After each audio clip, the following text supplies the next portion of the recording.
galera, voltamos ao vídeo de novo, na segunda pílula do dia. Vamos falar um pouquinho agora sobre estequiometria. Lembrando para vocês, para quem fica aí o período desse vídeo, meu nome é Rafael Dantas, eu sou o fundador do Catalisar. Estava na primeira nossa aula falando dos temas mais importantes e lembrando que eu vou dar ênfase maiores, né, para 4 temas. Falamos no vídeo passado de separação de misturas, nesse agora falaremos um pouco mais especificamente sobre estequiometria, tá? Que é um tópico, caraca, o terror dos alunos, né? Falar um pouquinho de estequiometria e depois nos próximos vídeos um pouquinho de orgânica e um pouquinho de eletroquímica também, beleza? É claro, o que eu vou falar para vocês aqui são recortes de aula, tá? Caso vocês queiram, né, aulas mais aprofundadas, só comentar aí no vídeo que a gente vai fazendo ao longo do processo que vocês precisarem, tá bom? Vocês mandam no canal, então a gente vai só obedecendo o que vocês mandarem, beleza? Bom, vamos lá então. O que o meu aluno, né, do presencial, do online, tem que saber de estequiometria? Bom, eu gosto muito de usar a frase maravilhosa da da Márcia Simões, minha amiga, né, de química, que ela fala que estequiometria é organização. Então, meus amigos, fazendo as palavras da mãe braba da química, né, estequiometria tem a ver com a relação de cálculos que envolvam massa de produto e massa de reagente. Então, é a relação entre quantidade de produto e de reagente dentro de uma equação química, tá? Isso que a gente chama de estequiometria. Então, para a gente relacionar quantidades de massa de produto e massa de reagente dentro de uma estequiometria, dentro de uma reação química, a gente tem que participar do primeiro mandamento da estequiometria, que é a famosa organização. Muitos alunos acabam se confundindo na hora da prova, de não saberem interpretar a questão ou ler a questão, que é a montagem da nossa querida regra de 3. Tá? Então, a estequiometria está ali como um ramo da química, um campo da química, que vai quantificar, né, massas de produto ou massas de reagente, né, de consumo ou de produção dentro de uma reação química. Tá? Então, a gente vai quantificar isso usando a reação química como a nossa base. E, juntamente com essa interpretação química, nós vamos também utilizar a matemática para escolher o melhor modelo matemático para isso, que no nosso caso é a querida, a maravilhosa proporcionalidade, ou chamada de regra de 3, tá? Para que fiquem tranquilos, a regra de 3 simples e não vai ser composta e são só grandezas diretamente proporcionais. Yes! Né? Porque se fosse inversa, estaria totalmente ferrado. Bom, vamos lá então. Eu vou pegar aqui nesse campinho para a gente poder trabalhar alguns exemplos, tá? De estequiometria. Então, partindo do pressuposto com vocês que estequiometria tem a ver com a relação de produto e reagente dentro de uma reação química, a gente escolhe um modelo matemático para isso acontecer, então eu vou mandar para vocês algumas dicas importantes quando o Enem cobra estequiometria. É claro que eu vou falar para vocês aqui é a relação básica, tudo bem? Os casos especiais, caso alguém queira mais vídeos sobre isso, é só me avisar que a gente faz vídeos, faz playlists sobre essa parte ali de rendimento, pureza e por aí vai. Então, beleza. Vamos lá, então. Então, vamos lá, galera. Nós vamos trabalhar aqui, primeiramente com vocês, sobre os conceitos, né, de relações fundamentais. Então, vamos lá. Para o Enem, o que geralmente de básico é a estequiometria, né? O que de base eu tenho que saber para a prova de química do Enem sobre estequiometria? Primeiro ponto é que eu tenho que entender que para eu montar a relação matemática, né, eu preciso entender quais são as relações fundamentais. Ou seja, quem são as minhas grandezas que eu vou utilizar para fazer a tal reação química. Então, o aluno tem que entender qual vai ser a grandeza que eu vou usar para tal problema. Então, as principais conversões são essas que vamos agora, tá? Nós temos a conversão de 1 mol. Rafael, o que vem a ser a palavra mol? Mol é quantidade de matéria, tá? Então, eu tenho ali, por exemplo, tenho uma caixa, né? E nessa caixa tem um sapato, né? O sapato faz parte do sistema. Então, o sapato é um tipo de quantidade de matéria naquele sistema. Tudo bem? Então, um mol vem a ser muito mais uma relação matemática que indica uma quantidade de matéria. Por exemplo, chego na feira e falo que eu quero uma dúzia de bananas. Eu preciso falar para o cara que eu quero 12 bananas? Não. Dúzia já se refere a uma quantidade.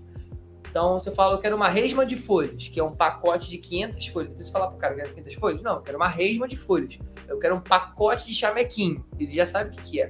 Então, o mol, eu não preciso falar que é um mol. Eu preciso só falar, entender que mol é como se fosse uma dúzia de bananas. Um cacho de uvas. Deu para entender? A relação de mol tem a ver com relação de quantidade de matéria. Então, o mol tem a ver com quantidade de matéria. Só que essa quantidade de matéria pode ser convertida em massa, em volume, em número de átomos, em várias entidades químicas que eu posso analisar de acordo com a questão. Então, nós temos as principais conversões.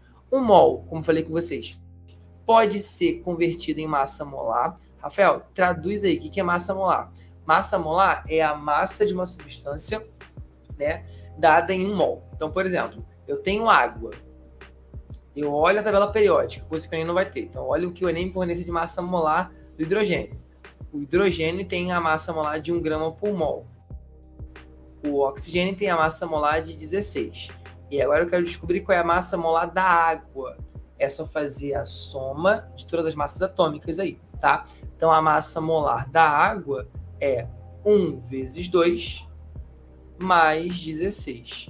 Então, isso aqui vai dar 18 gramas por mol. Olha que maravilha! 18 gramas por mol é o quê? Para cada 1 mol de água, eu tenho quantas gramas? 18. Para cada 1 mol de substância, eu tenho uma massa molar em gramas. Essa é a parte da conversão que eu falei com vocês. Agora, e se a minha substância for um gás, e esse gás estiver numa condição específica chamada CNTP, condição normal de temperatura e pressão, que é uma condição onde o gás está a 0 graus Celsius e 1 atm. Aí a gente diz que esse gás ocupa um certo volume fixo, que é o volume de 22,4 litros para cada mol de gás. Então, se eu tenho 1 mol de um gás e ele está na CNTP, esse mol, além de ser a massa molar desse gás, também pode ser o quê? O volume ocupado por esse gás, que é mais ou menos de quanto? 22,4 litros. Agora, e se eu não quero saber o meu mol em termos de volumes, eu quero saber o mol em termos de átomo, aí eu uso um número cabalístico chamado número de Avogadro, que é uma constante, que ela vale 6 vezes 10 elevado a 23 entidades químicas, que elas podem ser convertidas em átomos,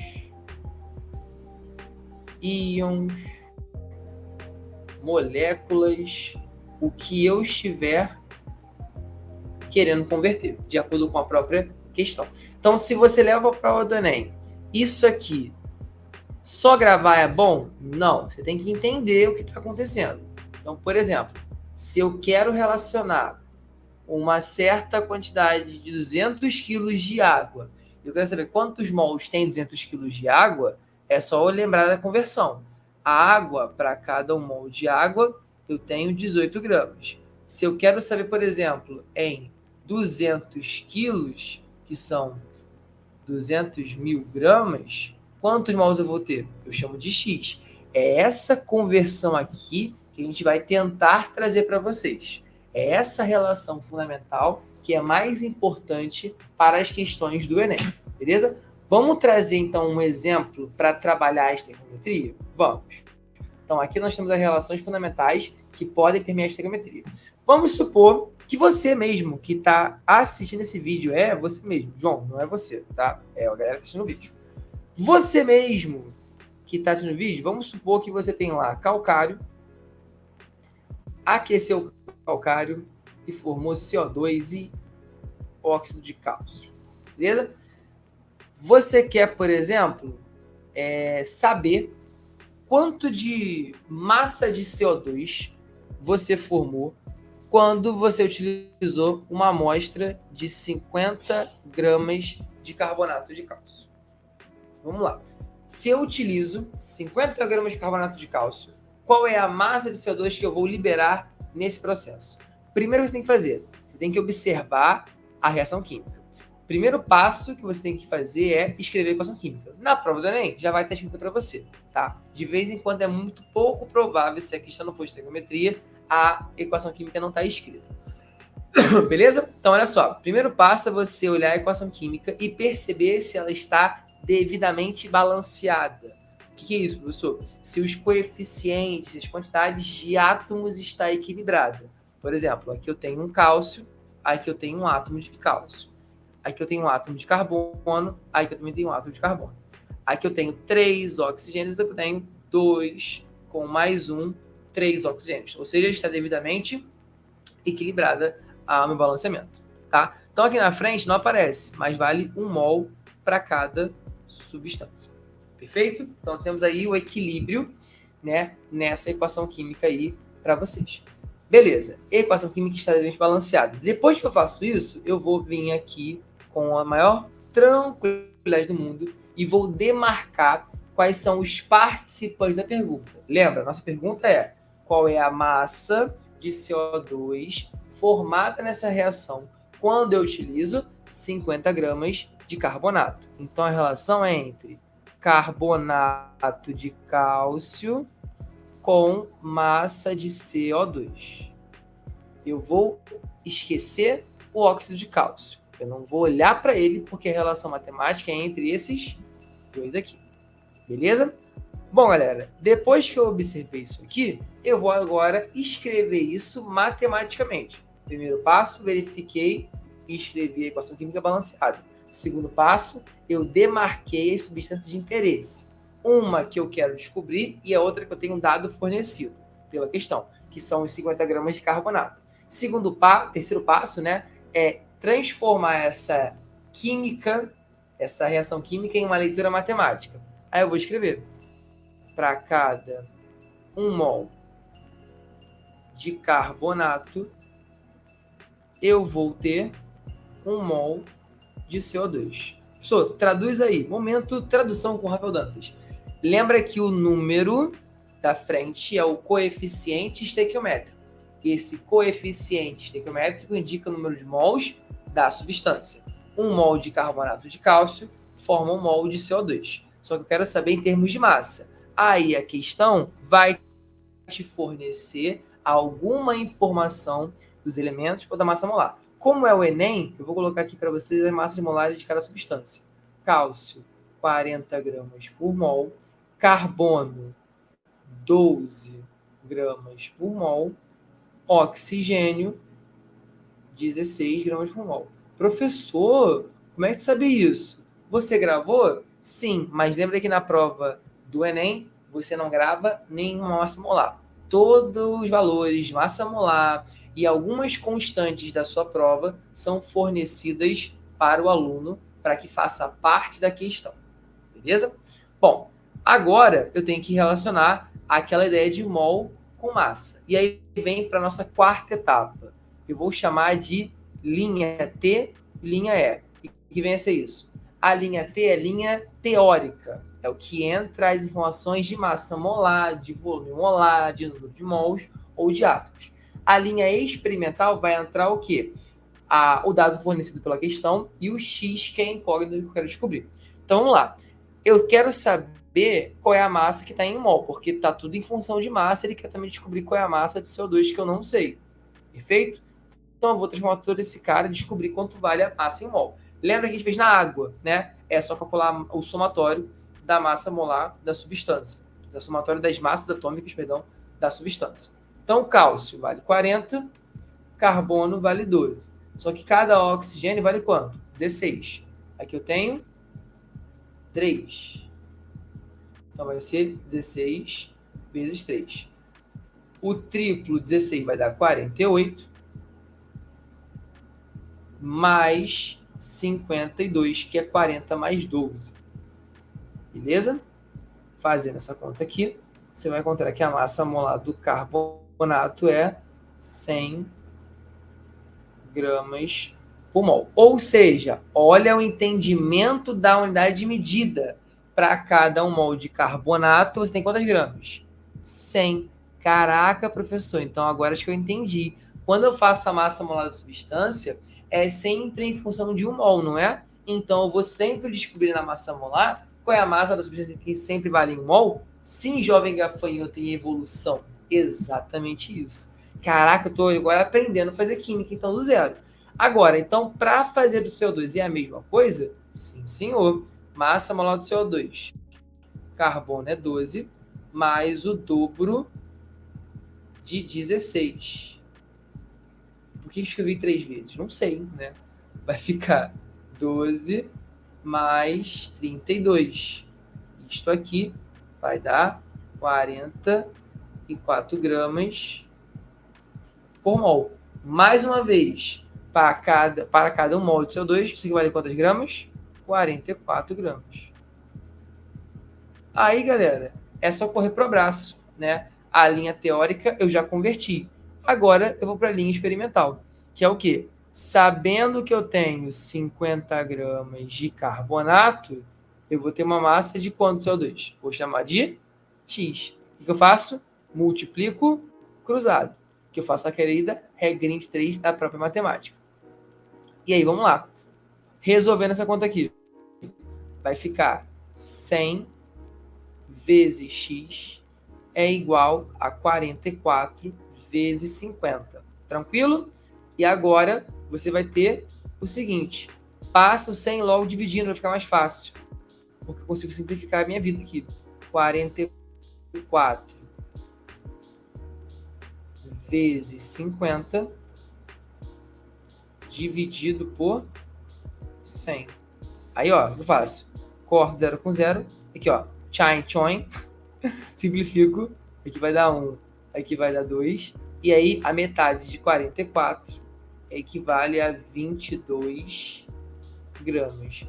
Pô, Rafael, eu tô na dúvida. 22 gramas, é claro, de CO2, tá? Pô, eu tô na dúvida. Será que essa massa que eu descobri tá certa? Galera, usa matemática, ó. De 100 para 50. O que aconteceu aqui? A molécula caiu pela metade. Então, se é uma regra de 3, diretamente proporcional e única, que é simples, então a proporção vai se manter fixa. Também o meu resultado vai ser metade de 42. Coisa que eu concluí aqui. Perfeito? Galera, é isso que a gente tem que entender sobre estequiometria básica, tá? Recapitulação dos processos. Lembra do mantra da querida Márcia Simões, minha amiga que trabalha comigo. O mantra é organização. A estequiometria depende disso aqui. Então, o primeiro passo é fazer o balanceamento da equação química. Segundo passo é circular as substâncias de interesse. E aí entenda que é a substância do X e do dado fornecido. Depois, né, eu vou fazer a montagem. Na verdade, não montagem, né? Vou fazer a conversão em mol.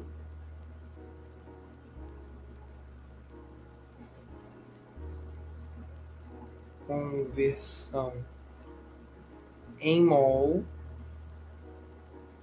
E por último, eu monto, aí sim, eu vou realizar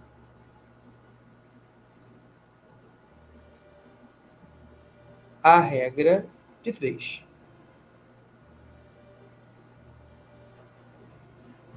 Beleza? Então, ó, com esses 4 tópicos, esses 4 passos, vocês conseguem organizar, de novo, o mantra, as suas contas de química. Mas, Rafael, estequiometria na TRI para química, geralmente é uma questão que está classificada como sendo o quê? Para a amostragem do Enem, para o Brasil, estequiometria é considerada uma questão de médio para difícil, que envolve a bagagem de matemática. Então, o que você tem que focar do básico de estequiometria? Eu, se fosse vocês, entendia as relações fundamentais, entendia que para montar uma relação entre eles depende das conversões, fazia o processo do mantra com exemplos mais simples e resolveria a minha questão. Rafael, mas se for falar de rendimento e de pureza, são casos especiais, tá? Aí você vai demandar um tempinho, mas tem um macete para isso. Se a tua questão falar de rendimento, de der o rendimento e perguntar qual é a massa, tu coloca o rendimento sempre o lado de cima, no canto superior direito. Então aqui você coloca sempre o rendimento, que é a fração. Se ele tiver a pureza, você coloca a pureza no canto superior, no canto inferior esquerdo. Por que vem a ser em cima e embaixo? Porque rendimento é porcentagem de produto. Olha aqui quem é o produto. É o CO2. A pureza é a massa pura, ou a massa real, da substância dentro de uma amostra, que geralmente é referente a quem? A massa de reagente. Numa regra de 3, que eu montei aqui, o reagente está à esquerda e o produto está à direita. Então eu coloco o R na direita e o P na esquerda. Perfeito? Galera, tentem até o Enem fazer esse mantra, tentar resolver as questões, para que você consiga fazer uma espécie de organização na estequiometria. Perfeito? Então aí nós já vimos também um pouquinho de estequiometria, os pontos principais para que você não possa dar mole em estequiometria. Perfeitinho, galerinha? Então até o próximo vídeo. Beijo, ó. Tô olhando vocês, hein? Vamos que vamos. Beijão. Até a próxima. Valeu!